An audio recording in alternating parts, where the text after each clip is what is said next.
It's August 11th, 2011. This is 508, a show about Worcester. This is Brendan Melican. This is Cook's Pond, and this is Michael Benedetti. How are you doing, Brendan? Excellent. Yourself? I'm not doing too bad. Today on the show, we're going to talk about voting. Today on the show, we're going to talk about ubiquitous surveillance of Worcester. It's going to happen, people. Get ready. It's going to be like, I don't know, what movie is it going to be like? Are there any dystopian movies about filmed in London? Any movie filmed in London? What am I thinking of that I feel like Minority Report? Minority Report? That was the pre-crime movie? That's what I want to say. You could Minority just focus Report. on 1984, though, right? I mean, that's always a... I guess so. 1984. All right.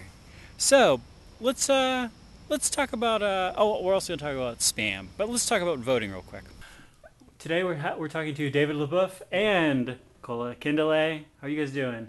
Good. We're doing good. And we're talking about the initiative for engaged citizenship. What is the initiative for engaged citizenship? The Initiative for Engaged Citizenship is an organization that seeks to increase civic engagement and voter participation in local politics. Okay. Yeah.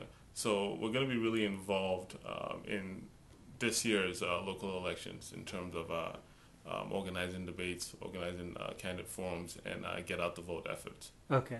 I could have David Lebouef, our executive director, give more details as to what the organization is planning to do this year as well.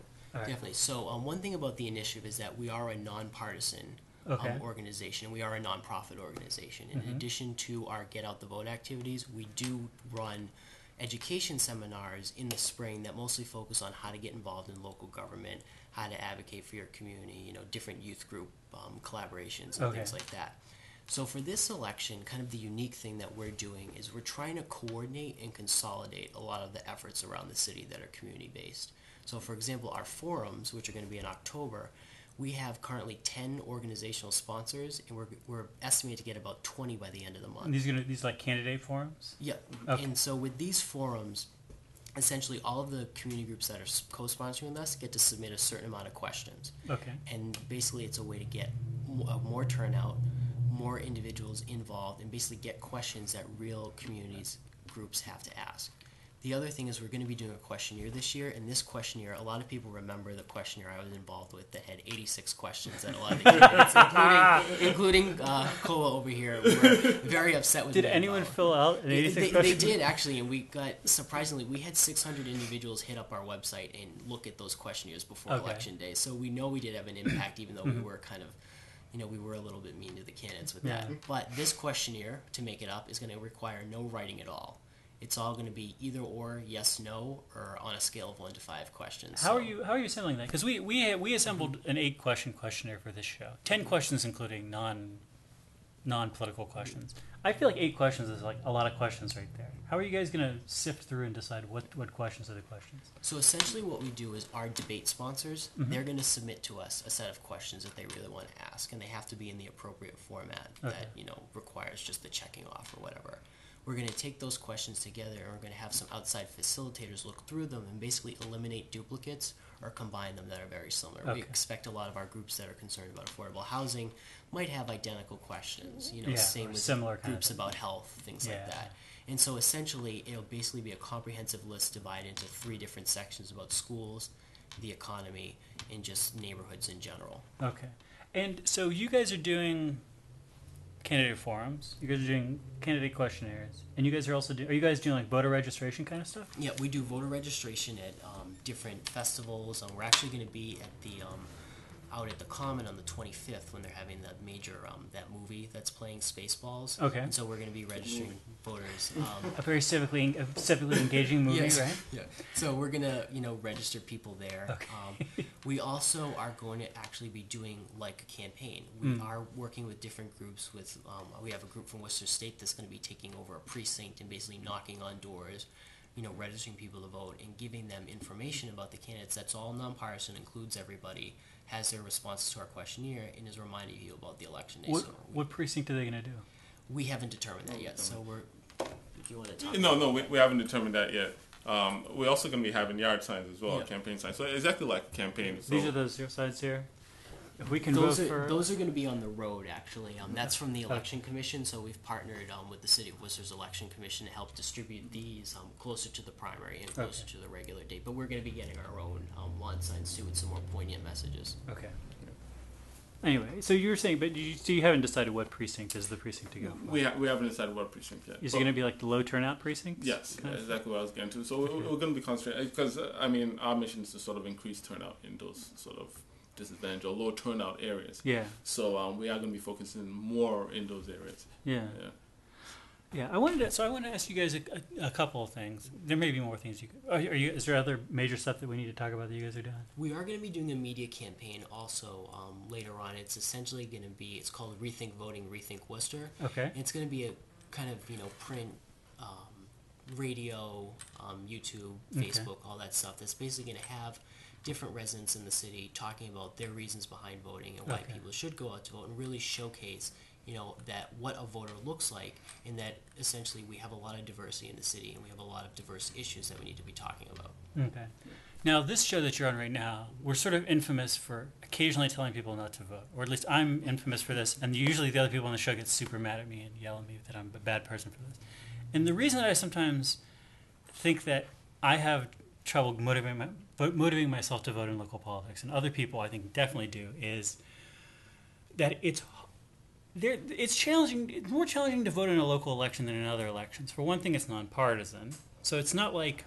So if you say, like, do I want to vote for this guy or this guy, I never heard of either of them. Let's say they're running for judge or something. But if one of them's a Republican and one of them a Democrat, I can say, I identify more with one of these, so I just sort of do a party line vote. Whereas the local elections are not partisan, right? City council, you have no idea what the political background of the people are based just on the ballot. And the second thing is that difficulty in figuring out, like, what are the local issues? What is the local, like, what is the impact of voting for any of these guys? Like, who are these guys really? That there's a, like, national issues especially, there's a huge amount of press attention. There's a huge amount of people who are sort of putting a lot of information out there, and especially sort of digesting the information for you. So even if you don't read up on an issue like, I don't know, raising the debt ceiling in a lot of detail, there's certainly people out there who are throwing lots of sound bites at you about raising the debt ceiling, right? So you could, even if you don't follow the news very carefully, you can have some sort of poorly sourced but strongly held opinion about the debt ceiling. Whereas something like City Square doesn't have that. Or something like, I don't know, even what the other issues are, local issues are that people care about, don't have that.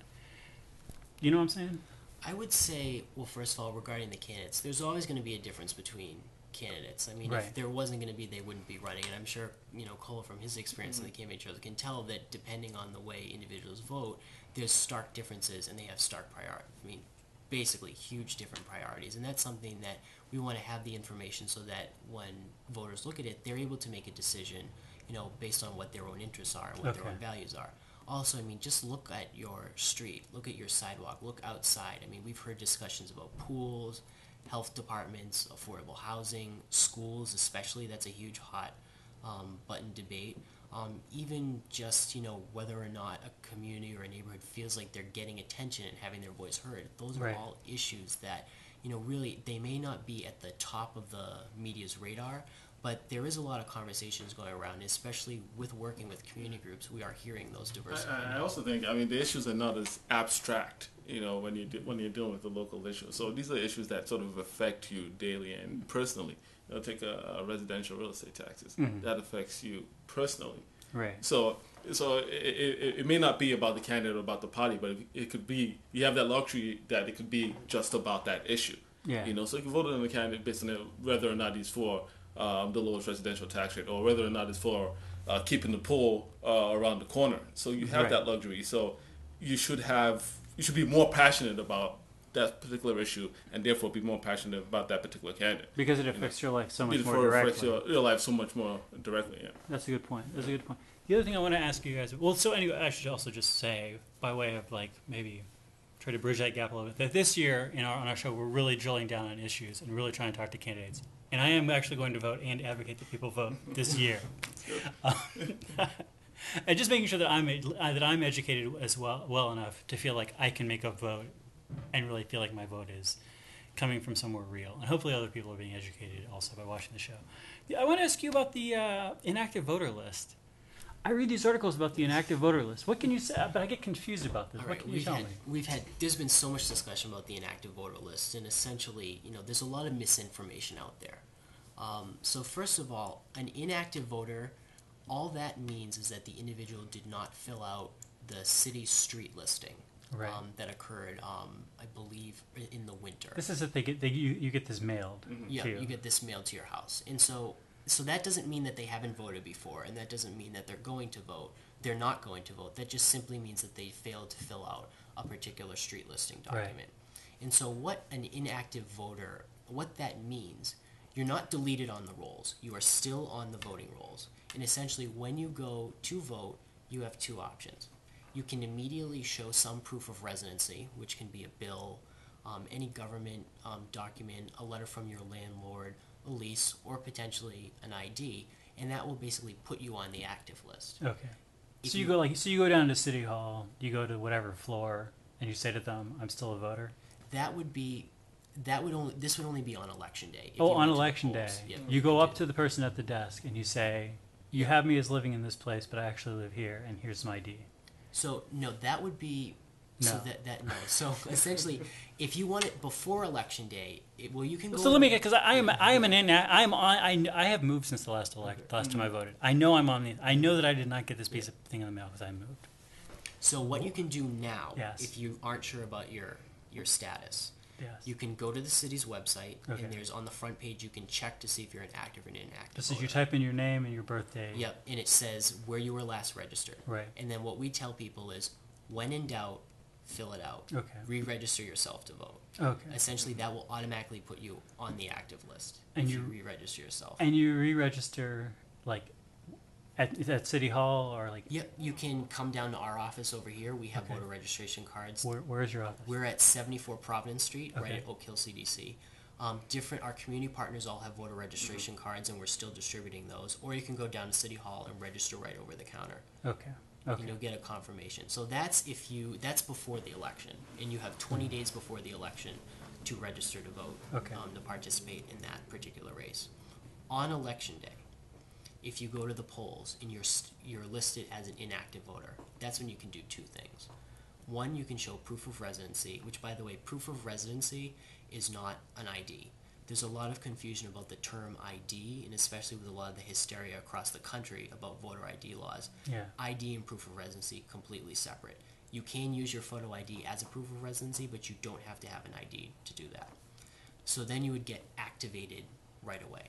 So Yeah. you could so you're saying this is somebody who's previously registered or never registered? Previously So registered. if you previously registered but you didn't send back the city's Right. form on election day, you can show the person at the polls some ID or some proof of residency Residency. in general, and they'll say great. And then you fill out the paperwork and you're back on the active And list. correct me if I'm wrong. You could use a utility bill or a lease or something like Yeah, that. okay. exactly. The other thing is, if say you go to the polls, you're on the inactive list, and you don't have a proof of residency on you, you still can cast your ballot, and it still will be counted. It's not a provisional ballot; it's an actual ballot that goes through the machine and gets counted. Okay. The only thing is that it's considered a challenge, which means you have to write your name and your address on that ballot, and in the event of a recount, that could get pulled out, and if it's found out that you don't live at that address anymore, it can get discarded. Huh. So Wow. You can't. So there's a lot of confusion about inactive voters are going to be barred from the polls. That inactive voters aren't people who actually vote. Complete misconception, and you're not deleted from the voting rolls. You are still on So those lists. if you're an inactive voter, you can write your name on the ballot on this whatever the place is, and that Yeah. but you have to be registered Yes, you have to Okay. be registered. as a separate thing. Yeah. Okay. Wow. Yeah. So that's why there's been we had a meeting with the city clerk's office. There's about 25 individuals from about 10 different organizations who are part of our coalition and who also do their own voter outreach, who came in and really had a heart-to-heart with the city clerk. MassVote was there to explain the state law implications about this, so we could really understand what was going on and really understand what to tell people when we're conducting this outreach. It just seems sort of crazy. It is, and it's the state law is a real antiquated law when you had to have property to vote, and so we're the only state in the union that has this type of law connecting the annual street listing to your voter activity status, and essentially there are efforts at the State House right now to try to get rid of this law to make it essentially easier and eliminate the confusion. Have you change your address at one location, either at the registry, the post office, and everything, including your voter registration status, would get automatically updated on one uniform system. So that's something that long term is going on in the State House, and we're probably going to be discussing, later on. Good deal. Thanks for explaining that to me. That's sort of mysterious. Well, guys, thanks for being on the show. Thank you. Good luck with the. We have Kola and David getting out the vote, getting people registered. All right, and I wanted. Have you heard about the Worcester Spammers Summit that's coming up?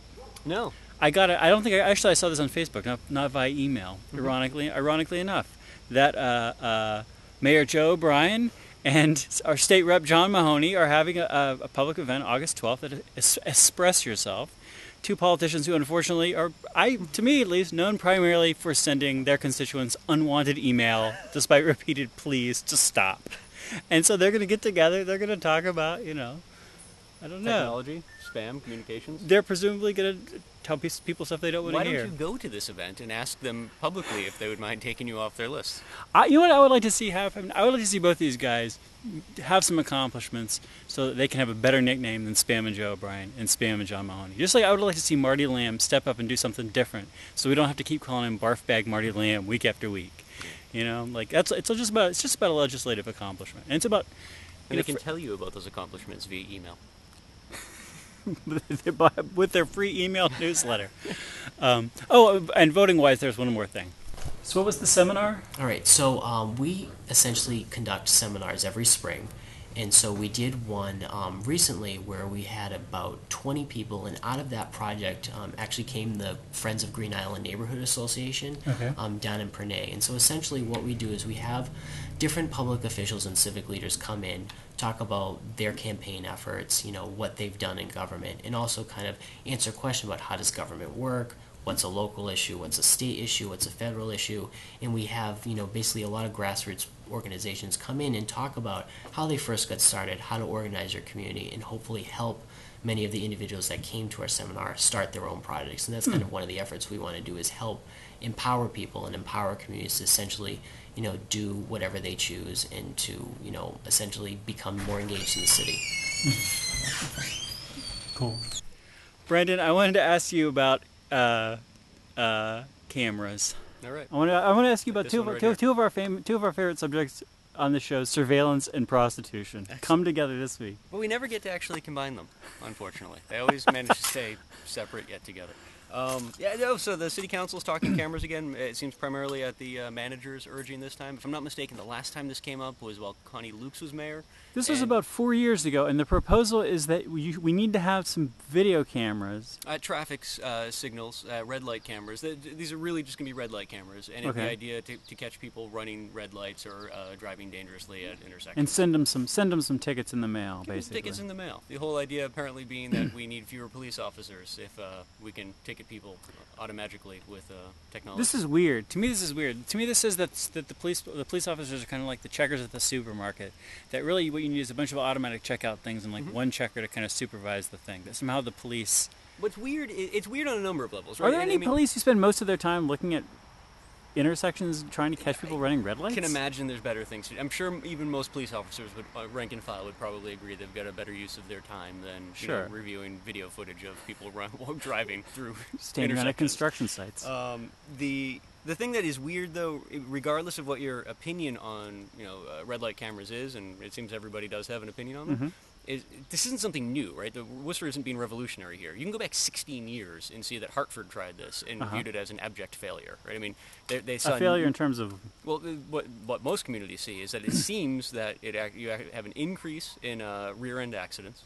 So you might cure the T-bone accidents that happen often when people run a red light, but you tend to increase the rear-end accidents when people are slamming on their brakes when they see a light change because they don't want to get a $20 or $30 fine. Right.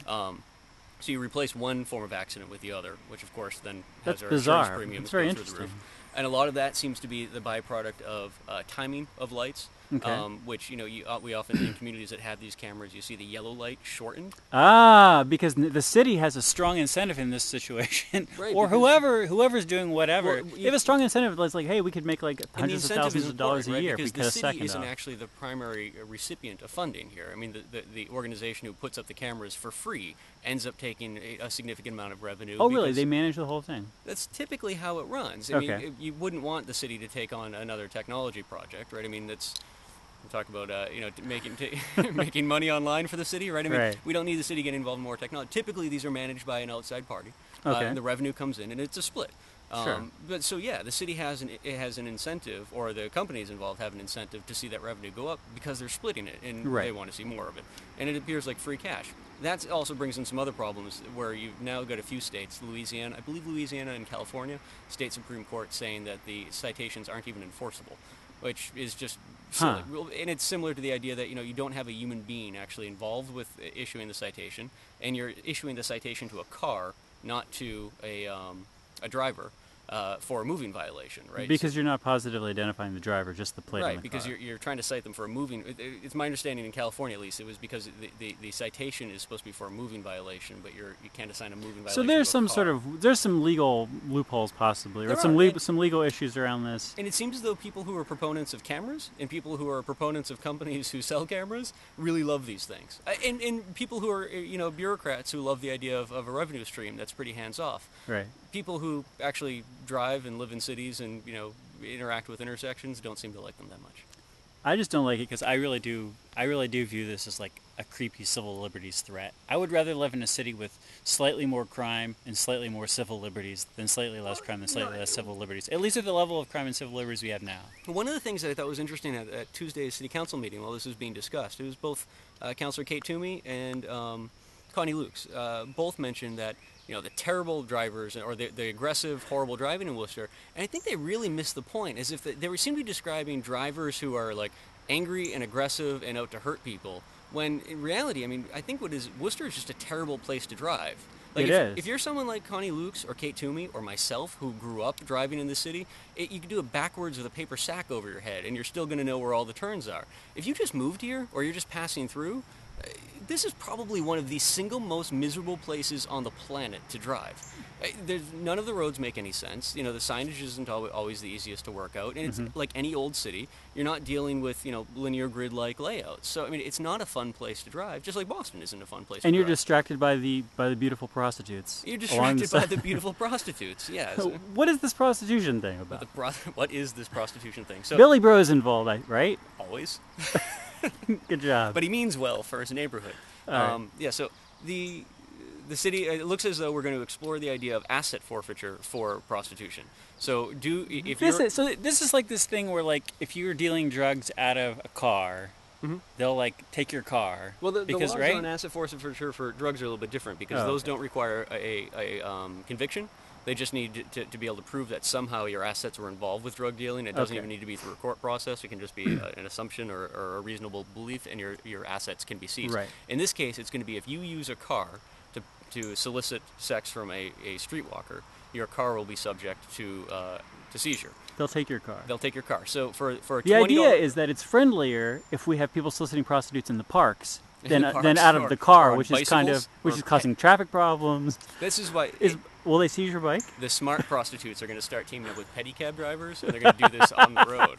This is but this is the thing that you got to figure the cost of benefit, right? I mean, so for a $20 sex act, I mean, I know TV here. Thank right? you for making me not have to edit Yeah. anymore. Your Lexus gets impounded, right? I mean, that's you got to look at like what you're doing and try and figure out like That seems very strange because is the punishment actually in any way, shape, or form equal to the crime? And is what you're trying to combat even a crime to begin? if you're let me ask you this: if you're buying drugs out of a car, will they take your car? It depends.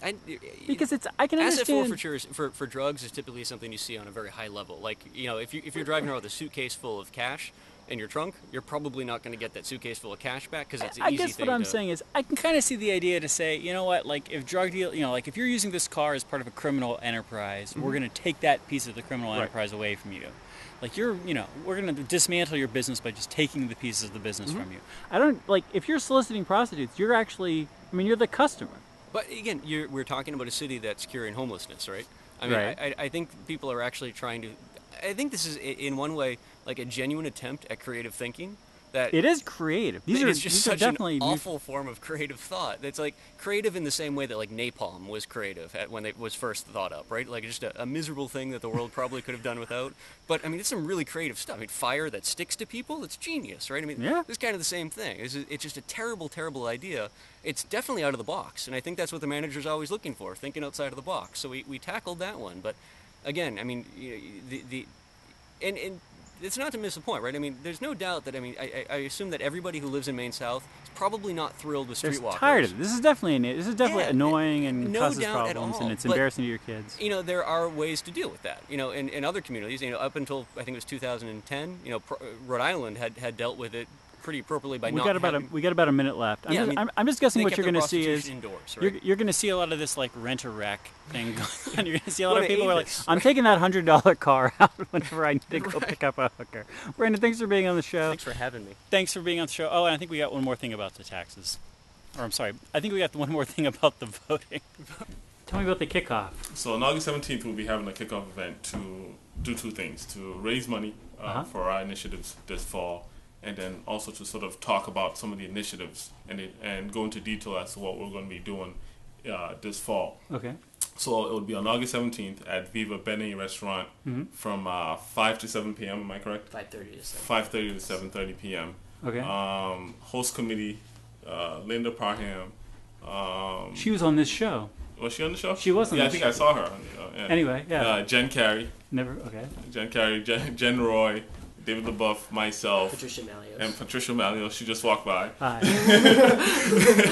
And then the DA, District Attorney Joseph Early, is our featured speaker on that day. Oh, cool. So it should be great. Everyone is invited. We're asking for donations from $10 to about $100 if you have that. But it's a free event. Appetizers will be there for people. And feel free to come and join us. And if people care about civic participation, this is for them. This is for them. It's very important. We're going to be detailing all our events for the fall, and then we're going to try to raise a little bit of money too. So. Good. Great.